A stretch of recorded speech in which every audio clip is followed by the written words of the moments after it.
GIT के smart class में आप सबका स्वागत है। और अकाउंटिंग की इस क्लास में हम देख रहे हैं अकाउंटिंग टर्म के बारे में। जहां हमने सेल्स रिटर्न तक देखा था, आज हमें पढ़ना स्टॉक। स्टॉक को हिंदी में बोलते हैं रहतिया। क्या बोलते हैं? मतलब जिस वस्तु का हम व्यापार करते हैं वह वस्तु हमारे गोडाउन में कितनी मात्रा में पड़ी हुई है उसे हम स्टॉक बोलते हैं। क्या बोलते हैं? स्टॉक। जैसे कोई चीज आप लेने जाते हैं तो लोग कहते हैं ना हमारे स्टॉक में है नहीं, यानी उनके स्टॉक में वो चीजें अवेलेबल नहीं है। ये बातें होती हैं। तो स्टॉक का मतलब क्या होता है? रहतिया। क्या होता है? रहतिया। कह रहा है ऐसे अनसोल्ड गुड्स। अनसोल्ड का मतलब ऐसी चीजें जो बिकी ना हो। ऐसे अनसोल्ड गुड्स जो बिजनेस के गोडाउन या वेयर हाउस में सेल्स के लिए रखा गया है, वही हमारा क्या कहलाता है? स्टॉक कहलाता है। और कोई चीज हमने रखा है बेचने के उद्देश्य से, या समझो, मेरी बात समझिए, मैं एक फार्मर हूँ, किसान हूँ। मैंने अनाज उगाए, गेहूं उगाए, और मैंने क्या किया, अपना एक जो ड्रम होता है भर के रख दिया कि मुझे लग रहा है इस साल में मेरा मेरा जो बजट है, मेरा इतना है, यूज कर सकता हूँ मैं, और बाकी मैंने बेच दिया। तो होता है ना, सामने वाले लोग पूछेंगे सब बेच ही रहे हैं, सब ले रहे रखेंगे, तो मेरे लिए स्टॉक है, इतना एक्सेस है, इतने को हम बेच देंगे, और बाकी जो बचा वो मैंने स्टॉक बना कर रखा है ताकि पूरे साल तक हमको उसी में खाना है, क्योंकि 6 महीने के बाद में आएगा गेहूं वाला सीजन। तो हमने स्टॉक मैनेज करके रखा है पहले से।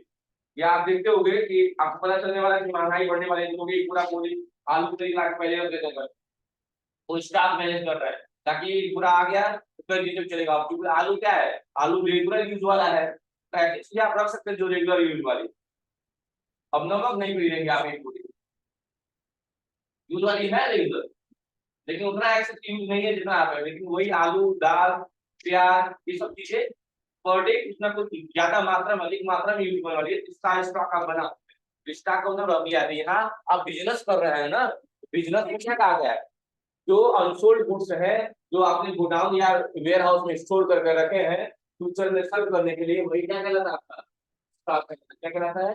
स्टॉक कहलाता है। कह रहा है ट्रेडिंग बिजनेस के लिए फाइनेंशियल ईयर के अंत में बचा हुआ गुड्स स्टॉक कहलाता है, या स्टॉक उसे भी कहते हैं कि फाइनेंशियल ईयर के भीतर जो चीजें हम नहीं बेच पाए, वो बचा रह गया, वो हमारा क्या है? स्टॉक है। लेकिन कैसा स्टॉक है? Closing stock. और वही स्टॉक, क्लोजिंग स्टॉक, अगले सेशन में यानी अगले फाइनेंशियल ईयर में ओपनिंग स्टॉक बन जाता है। क्या बन जाता है? Opening stock. अगला है डेब्टर, और उसके बाद है क्रेडिटर। ये दोनों चीज समझिएगा। बिजनेस में अगर आप व्यापार कर रहे हैं तो दो चीजें बहुत फेमस है, एक है परचेज और दूसरा है आपका सेल्स। कभी भी आप खुद की बात नहीं करते हैं, कभी भी हम सामने वाले की बात करते हैं। अगर हमारे वहाँ शादी है, फंक्शन है, तो हम क्या होता है, आगंतुक बनते हैं, लोगों का हाल चाल पूछते हैं, पानी उनी नाश्ता कराते हैं, मतलब अपने लिए नहीं सोचते कि हम खाएं हम पिए कि नहीं, लेकिन सामने वाले के लिए कंसर्न दिखाते हैं। वही चीज यहाँ पे है। जब हम परचेज करेंगे तो भी सामने वाले की बात करेंगे, हम सेल्स करेंगे तो भी सामने वाले की ही बात करेंगे। जब हम परचेज करते हैं तो सामने वाला कहलाता है हमारा सप्लायर। क्या कहलाता है? सप्लायर कहलाता है। और जब हम सेल करते हैं तो सामने वाला क्या कहलाता है? कस्टमर कहलाता है। क्या कहलाता है? कस्टमर कहलाता है। ठीक है। और सप्लायर को, अरे यार, और सप्लायर को हम बोलते हैं सन्ड्री क्रेडिटर। सन्ड्री क्रेडिटर बोला जाता है, क्रेडिटर, क्रेडिटर। और इसको क्या बोला जाता है? सन्ड्री को बोला जाता है डेटर बोला जाता है। क्या बोला जाता है? सन्ड्री डेटर या डेटर। तो इसी को शॉर्ट फॉर्म में यहाँ पे डेटर बोला गया है कस्टमर को, और यही सप्लायर को क्रेडिटर बोला गया है, सप्लायर। ये जिनको नहीं पता होगा लिख लेंगे, मैं पूछूंगा सप्लायर को क्या बोलते हैं और कस्टमर को क्या बोलते हैं, याद रहना चाहिए, क्योंकि जब हम बनाते हैं लेजर तो उसका अंडर ग्रुप यहीं से सेलेक्ट करते हैं, पर पता होना चाहिए सबको।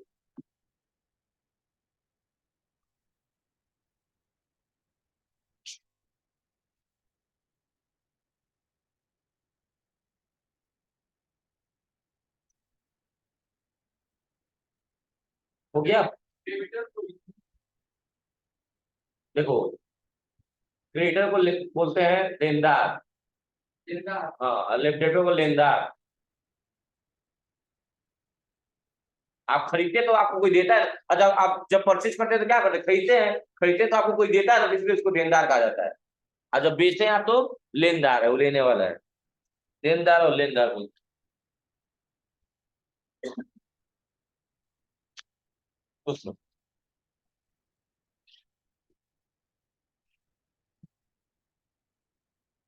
समझ में आ गई बात ना।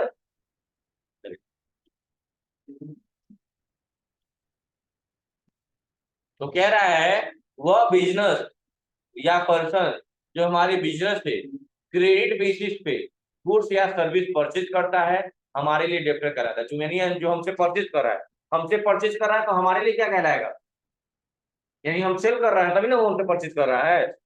अरे भाई एंट्री दोनों लोग करते हैं, अगर हम परचेज कर रहे हैं तो सामने वाले के लिए सेल्स होगा, हमारे लिए परचेज हो रहा है, और जब हमसे कोई परचेज कर रहा है तो उसके लिए परचेज और हमारे लिए सेल्स हो रहा है। एंट्री दोनों लोग करते हैं। तो कह रहा है कि जब आपसे कोई सामान परचेज कर रहा है क्रेडिट बेसिस पे, क्रेडिट का मतलब होता है उधार, क्वेश्चन में क्रेडिट शब्द आने का मतलब क्या होता है, उधार होता है। तो कोई आपसे चीजें परचेज कर रहा है क्रेडिट बेसिस पे तो हम उसे बोलते हैं डेब्टर। क्या बोलते हैं, इसे बोलते हैं लेनदार। और आप किसी से क्रेडिट बेसिस पे कोई चीज खरीद रहे हैं तो उसको बोलते हैं क्रेडिटर यानी लेनदार। देनदार क्या बोलते हैं, देनदार।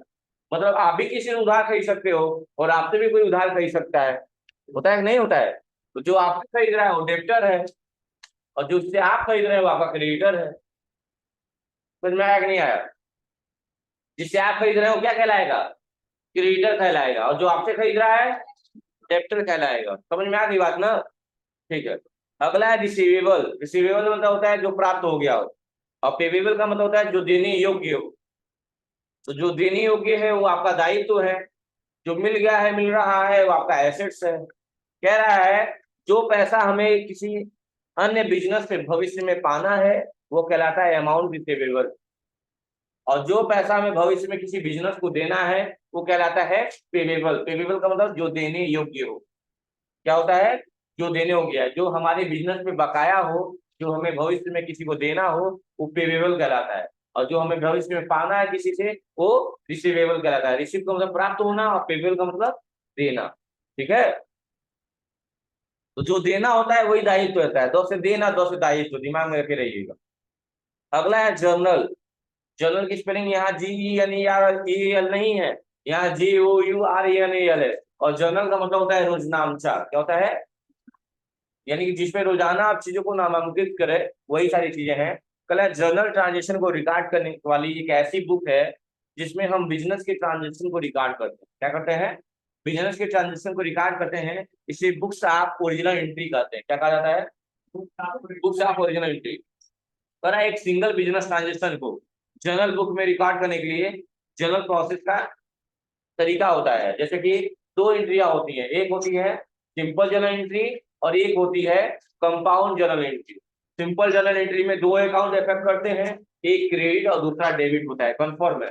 लेकिन कंपाउंड में क्या होगा, अगर एक डेबिट है तो तीन चार क्रेडिट हो जाएगा, या एक क्रेडिट है तीन चार डेबिट हो जाएंगे। तो पहले तो हम लोग सिंपल पढ़ेंगे, कंपाउंड की बात बाद में होगी, तो याद रखिएगा। अगला है लेजर। क्या है, लेजर। लेजर मतलब सबका अलग अलग क्लासिफिकेशन करना। जैसे आपके पासबुक में आपका ही डिटेल छापा जाता है कि किसी और का भी छापा जाता है, आपके ही बैंक का डिटेल होता है ना आपके पासबुक में। वही बात है, अलग अलग चीजों का अलग अलग लेजर होता है। तरह जनरल ट्रांजेक्शन को रिकॉर्ड करने वाली एक ऐसी बुक है जिसमें हम जनरल एंट्री को अकाउंट को क्लासिफाइड करते हैं और अलग अलग लिखते हैं। कैश का लेजर अलग होगा, परचेज का अलग होगा, सेल्स का अलग होगा, पेमेंट का अलग होगा, सेल्स का अलग होगा, सबका अलग अलग लेजर बनता है। ठीक है। और उसी को अलग अलग करने की प्रक्रिया को हम बोलते हैं लेजर की पोस्टिंग करना। क्या कहते हैं, लेजर की पोस्टिंग करना। अब सबसे important accounting equation. Accounting equation होती है संपत्ति इक्वल टू दायित्व प्लस पूंजी, यानी एसेट्स इक्वल टू होता है लायबिलिटी प्लस कैपिटल। अगर एक इक्वेशन आपको दिख रहा है तो इसे क्या और इक्वेशन बना सकते हैं। अगर एसेट इक्वल टू पता चल गया आपको कि लायबिलिटी प्लस कैपिटल होता है, चलिए बताइए कैपिटल इक्वल टू क्या होगा, खड़े रहो। अच्छा, जो भी नाम है, कैपिटल इक्वल टू क्या होगा, और लायबिलिटी इक्वल टू क्या होगा, Shivam. Capital equal to liability minus, हाँ,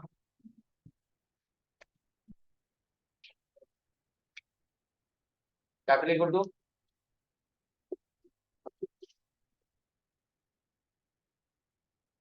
कैपिटल इक्वल टू,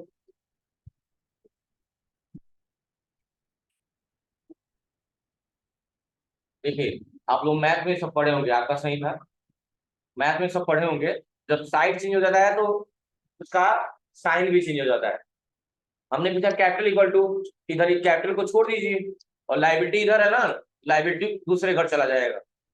दूसरे घर जाएगा तो एसेट तो पहले ही है, एसेट तो पहले इधर सही है, लाइबिलिटी प्लस में था, इधर आएगा तो क्या हो जाएगा, माइनस हो जाएगा। यानी कैपिटल इक्वल टू होगा एसेट माइनस लाइबिलिटी।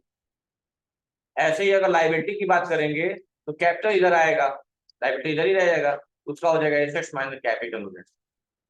जो साइन चेंज हो जाता है, हमेशा माइनस नहीं पहले लिखते हैं, पहले प्लस लिखते हैं। अगर ऐसा होगा, आप ऐसे नहीं लिख सकते, ऐसे लिख सकते हैं, माइनस लाइबिलिटी प्लस एसेट नहीं लिख सकते हैं, लिख सकते हैं, ये भी सही है। लेकिन तरीका थोड़ा सा ऊट पटांग लग रहा है, इसीलिए हम लिखेंगे एसेट्स माइनस लाइबिलिटी। क्या लिखेंगे, एसेट्स माइनस लाइबिलिटी, क्योंकि आप पढ़े होंगे plus into minus equal to होता है माइनस, और प्लस इंटू प्लस होता है प्लस,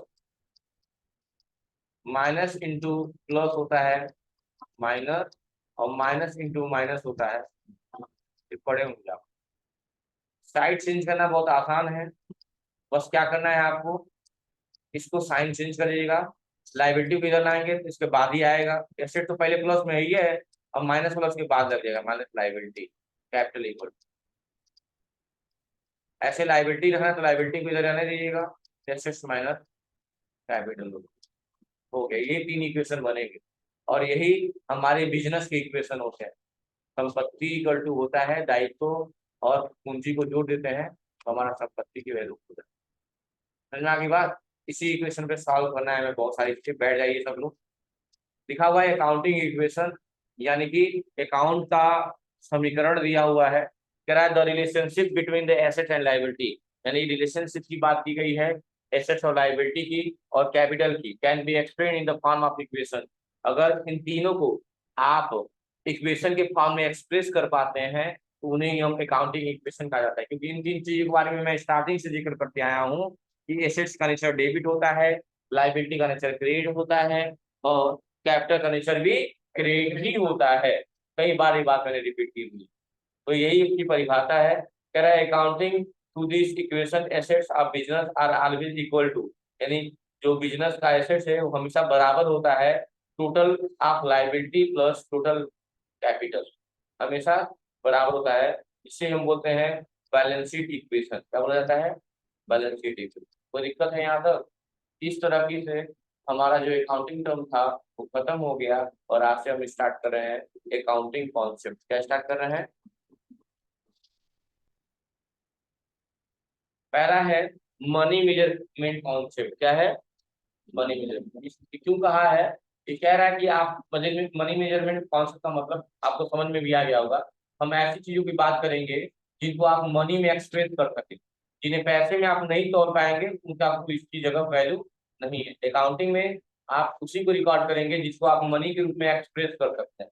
कह रहा है इस कॉन्सेप्ट के अनुसार बिजनेस ट्रांजेक्शन को एक कॉमन यूनिट में मेजरमेंट किया जाता है जिसे मनी कहा जाता है।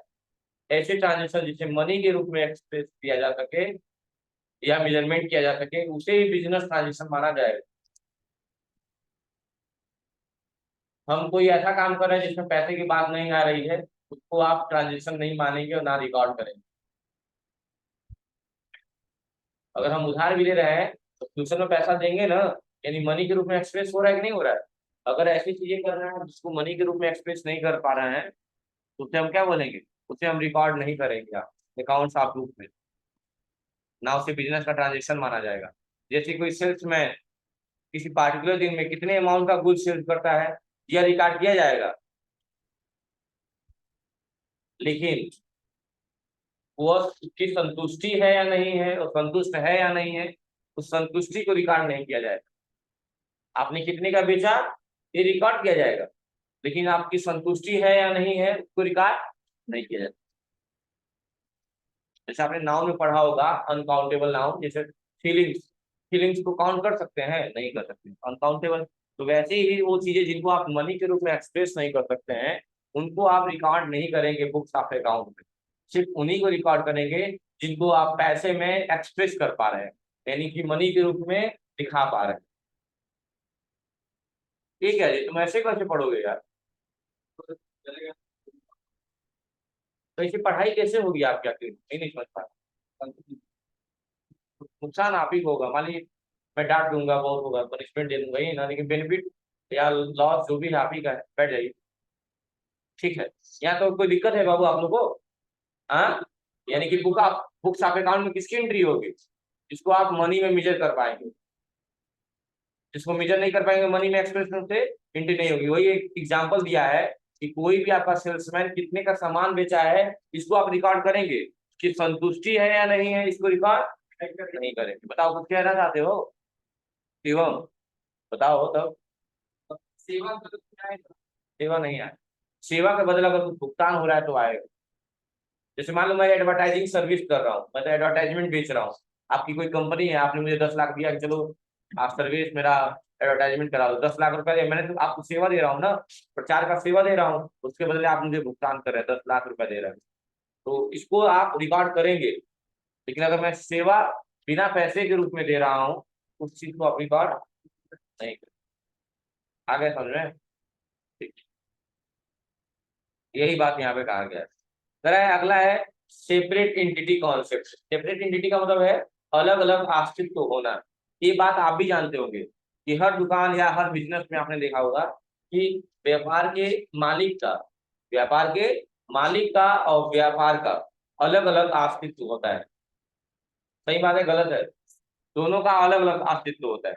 उनको एक अस्तित्व मान के कोई काम नहीं कर सकते। देखते हैं इसमें क्या लिखा हुआ है। कह रहा है इस कॉन्सेप्ट के अनुसार बिजनेस को एक अलग एंटिटी के रूप में देखा जाता है और बिजनेस के ऑनर को एक अलग एंटिटी में देखा जाता है। इस कॉन्सेप्ट के अनुसार बिजनेस एक अलग एंटिटी है, उसका मालिक एक अलग एंटिटी है। हमेशा इन दोनों को अलग मानकर ही काम करेंगे। दोनों को सेम मानकर कभी काम नहीं किया जाएगा, क्योंकि दोनों का अस्तित्व क्या है? अलग। कभी भी इन दोनों को सेम नहीं मानेंगे। अगला है गोइंग कंसर्न कॉन्सेप्ट। क्या है? Going concern concept. इस कॉन्सेप्ट के अनुसार हम यह मानकर अकाउंटिंग करेंगे कि हमारा बिजनेस क्या होगा, एक लंबे समय तक चलेगा, जिसको आप निकट भविष्य में बंद होने की संभावना नहीं है। आप व्यापार स्टार्ट करते हैं, व्यापार स्टार्ट करते हैं ना, तो यह सोच के स्टार्ट करते हैं कि जनवरी फरवरी में बंद कर देंगे। नहीं, ये सोच के स्टार्ट करते हैं कि अब बिजनेस हम स्टार्ट कर ही रहे हैं, इसको लंबे समय तक चलाऊंगा, जिसकी कोई संभावना ही नहीं है कि फ्यूचर में वो बंद हो। इसे कंटिन्यू ऑफ एक्टिविटी कॉन्सेप्ट कहा जाता है, के नाम से जाना जाता है। कह रहा है जैसे कि यदि कोई कंपनी किसी प्लांट या मशीनरी को बनाने में लगने वाली लागत वो सेम ईयर में ध्यान में रखकर नहीं माना। जैसे हम आज एक सामान बना रहा हूँ, मान लो रिमोट ही बना रहा हूँ, तो रिमोट सिर्फ इस हिसाब से नहीं बनाता हूँ कि मैंने कितनी लागत लगाई है, उतना लगा दे या 2 रुपया बेनिफिट कमा ले, सिर्फ इतना सोच के नहीं बनाती है। कोई भी कंपनी ये सोच के बनाती है कहाँ तक जाएगा और वहां तक जाने में इसकी कितनी वैल्यू हो जाएगी, उतने पैसे मान के अनुमानित करके, और 2-3 साल 4 साल तक यही चीज चलेगी, तो उतना अनुमान लगा के कोई चीज बनाया जाता है। वरना सोचो, अगर एक मैन्युफैक्चरर 10 रुपया का बना रहा है और 20 रुपया बस लगा देता है, तो कुछ फायदा होता? दुकानदार चलाते दुकानें? नहीं चलाते, क्योंकि दुकान, मान लो मैन्युफैक्चरर 10 रुपया लगा के 20 रुपया कमा लिया, और दुकानदार कितना में बेचेगा? 20 रुपया में, क्या कमाएगा? कुछ नहीं। यानी कि कभी भी मैन्युफैक्चरर यह मान के आपको वो लगता है, अमाउंट रखता है कि इसका भविष्य में क्या प्राइस होगा, यह सिर्फ अनुमान लगा के, क्या लगा के? अनुमान लगा के। जैसे कि आपने देखा होगा कि अकाउंटिंग को लोचदार कहा गया। लोचदार इसलिए कहा गया है क्योंकि लोचदार का मतलब होता है जो हर परिस्थितियों में उसके अनुकूल हो जाए। अच्छा, आपने देखा होगा डंडा कठोर होता है, डंडा, उसमें दो आते हैं, बेट वाला आता है, बेट वाला आता है तो बेंड हो जाता है, मुड़ जाता है, टूटता है? नहीं टूटता है। लेकिन वही नॉर्मल जो टाइट है उसको मोड़ते तो क्या जाता है? टूट जाता है। तो यहाँ लोचदार होने का मतलब यह है कि कोई भी अकाउंटिंग का जो भी रूल है वो परिस्थितियों के हिसाब से उसमें परिवर्तन किया जा सके, या आप मनुष्यों को भी लोचदार ही होना चाहिए। समझ रहे हैं? ताकि हर परिस्थितियों का सामना कर सके। जैसे नॉर्मल कहावत आपने सुना होगा कि जो दांत होता है वो कठोर होता है, वो जन्म के बाद आता है और मृत्यु से पहले क्या हो जाता है, खत्म हो जाता है। वही चीज है, कठोरता में और लोचदार में अंतर। लोचदार का मतलब होता है हर परिस्थितियों में अनुकूल हो जाना, अनुकूल का मतलब उसके समान। जैसे जो लोग नागा बाबा होते हैं, जो निवस्त्र रहते हैं, बिना कपड़ों के रहते हैं, उन्होंने उनकी बॉडी टेम्परेचर क्या हो गई है, उस टेम्परेचर के अनुकूल हो गई है। वो गर्मी में ठंडी में कोई भी कपड़ा नहीं पहनते। क्या उनको ठंडा नहीं लगता होगा? हम लोग जैकेट इनर थिनर पता नहीं क्या क्या पहनते हैं, क्या उन लोग नहीं लगता है? नहीं, उनकी बॉडी जो हो गई है उस टेम्परेचर के क्या हो गई है, अनुकूल हो गई है, इसलिए उन्हें गर्मी और ठंडी का अभाव आभास नहीं।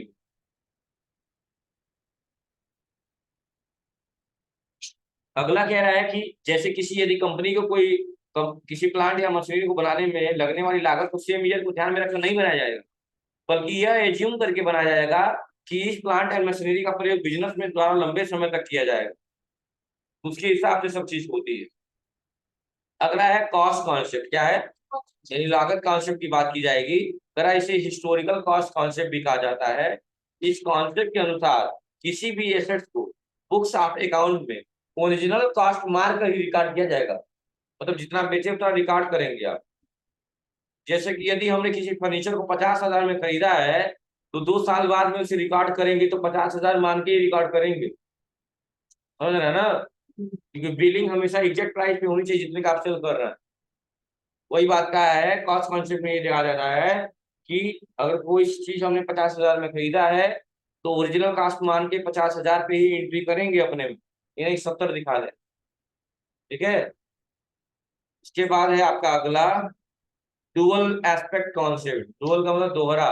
तो अकाउंटिंग को दोहरा लेखा प्रणाली कहा गया है। क्या कहा गया है? दोहरा लेखा प्रणाली कहा गया है। कह रहा है इस कॉन्सेप्ट के अनुसार सभी बिजनेस के ट्रांजेक्शन में दो पक्ष होते हैं। कितने पक्ष होते हैं? आपको भी बढ़ाया होंगे। एक होता है डेबिट और दूसरा क्या होता है? क्रेडिट होता है। और एक बात का और ध्यान रखेंगे, हमेशा ऑलवेज डेबिट की टोटल वैल्यू क्रेडिट की टोटल वैल्यू के बराबर ही होगी।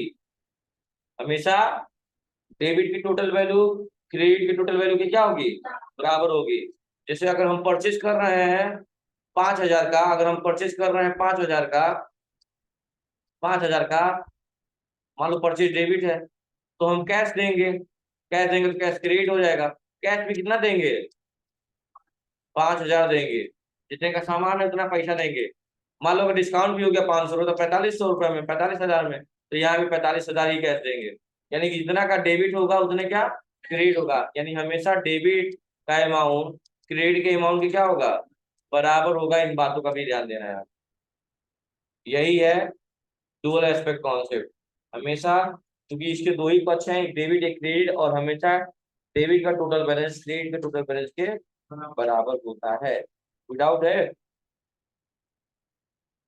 अगला है पीरियोडिसिटी कॉन्सेप्ट, यानी पीरियड यानी टाइम इंटरवल की बात की गई है।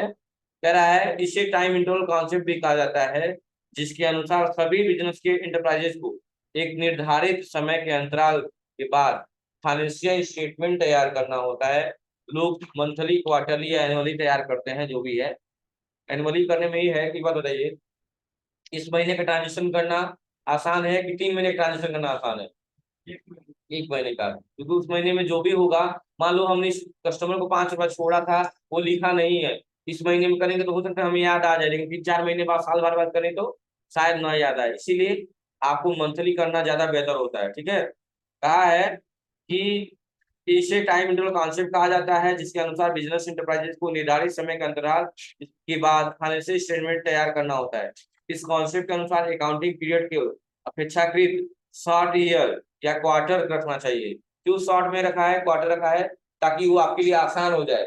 साल भर हो जाएगा तो डाटा ज्यादा हो जाएगा, बर्डन ज्यादा हो जाएगा, इसीलिए कहा है रखना चाहिए, जिससे बिजनेस की परफॉर्मेंस को क्या किया जा सके, आसानी से मीजर किया जा सके। अगर साल भर का पता करना हो कि कितना एक्सपेंस किए हो और महीने का निकाला हो, तो कौन सा आसान होगा?